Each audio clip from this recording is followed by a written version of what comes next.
আমরা হাসিনার পতন দেখেছি, তার সাথে তার কয়েকজন মন্ত্রীরা গ্রেপ্তার হয়েছেন, অনেকে পালিয়ে গেছে।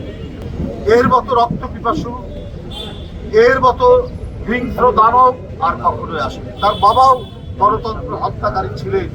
তার আইন শৃঙ্খলা বাহিনীর সবাইকে ডেকে বলছেন যে মারণাস্ত্র প্রয়োগ করতে আন্দোলনকারীদের। নিয়ন্ত্রণাধিকার এবং গণতান্ত্রিক অধিকারের জন্য 23 বছর পাকিস্তান আমলের আন্দোলন সবই ছিল গণতান্ত্রিক অধিকার। এই গণতান্ত্রিক অধিকার প্রতিষ্ঠার জন্যই এটাই ক্রমান্বয়ে স্বাধীনতা যুদ্ধের রূপ নিয়েছে 71 সালে। আবার আমরা গণতন্ত্র হত্যার কসাইখানা দেখেছি বাংলাদেশে পারসানিদের দ্বারা 75-এর 25শে জানুয়ারি।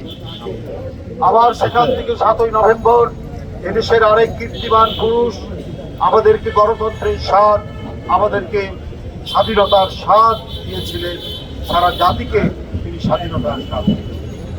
আবারও আমরা দেখেছি গণতন্ত্রের অগ্রযাত্রা কখনোই মসৃণ ছিল না, অনেক খানাখন্দ পার হতে হয়েছে। বারবার বিভিন্ন স্বৈর শাসক এবং ফ্যাসিস্টরা গণতন্ত্রের ধার বুটকে দিয়েছে। গত বছর 5ই আগস্টে যার পতন হয়েছে, এর মতো রক্ত পিপাসু, এর মতো হিংস্র দানব আর কখনোই আসেনি। তার বাবাও গণতন্ত্র হত্যাকারী ছিলেন। সে কত ভয়ঙ্কর রক্ত পিপাসু হতে পারে সেটার প্রমাণ আমরা পেলাম গত পরশু থেকে একটি অডিও ভাইরাল হয়েছে, যেখানে তিনি তার আইন শৃঙ্খলা বাহিনীর সবাইকে ডেকে বলছেন যে মারণাস্ত্র প্রয়োগ করতে আন্দোলনকারীদের। বান্ডেল থাকলে প্রতি সেনমানিতে টাকা বাঁচবে। বিকাশ সেনমানি বান্ডেল কিনে জিতুন প্রতি লেনদেনে। এবং এই সংবাদ দিচ্ছে যে সে গণমাধ্যম নয়, বিবিসি ওই অডিও ভাইরালটা বিভিন্ন ল্যাবরেটরিতে টেস্ট করেছেন, এটা অর্গানিক কিনা, এটা আসল কিনা, না এটা এডিটেড। তারা সেই ল্যাবরেটরি টেস্ট করে দেখেছে এটা একেবারেই অর্গানিক, এটা একেবারেই জীবন্ত, এটা সেখানকার কথা। এবং এটা যেদিন তিনি বলেছেন, এটা তার পরের দিন থেকেই এখানে দায়িত্বরত অনেক সাংবাদিকরা তারাও এটা নিউজ করেছেন যে তার পরের দিন থেকে অনেক মারণাস্ত্র রাইফেল দেখা গেছে আইন শৃঙ্খলা বাহিনী।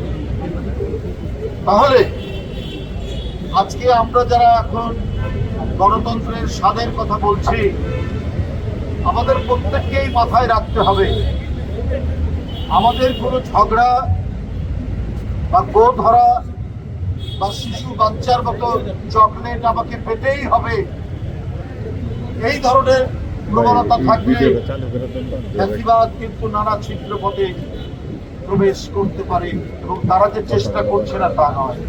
আমরা হাসিনার পতন দেখেছি,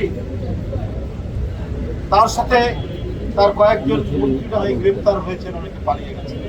কিন্তু তাকে যারা 16 বছর বাস্তবায়ন করেছেন তার নীতি, যারা এদেশের লক্ষ লক্ষ গণতন্ত্রকামী নেতা কর্মীকে মিথ্যা মামলা দিয়ে কারাগারে ভরেছে, যারা দিনের পর দিন রিমান্ডে নিয়েছে, যাদেরকে বেধড়ক লাঠিপেটা করে শরীর ক্ষতবিক্ষত করেছে, যারা রাইফেল দিয়ে গুলি করে দৃষ্টিশক্তি অন্ধ করে দিয়েছে, যারা পঙ্গু করেছে, যারা হাত পায়ের নখ তুলে দিয়েছে, তারা তো এখনো সমাজের মধ্যে, তারা তো এখনো প্রশাসনে, তারা এখনো সচিবালয়ে, তারা বাংলাদেশের বিভিন্ন প্রশাসনিক জায়গায় কর্তব্যরত আছে। তাহলে এরা তো যে কোনো সময় তাদের উদ্যত করা করতে পারে।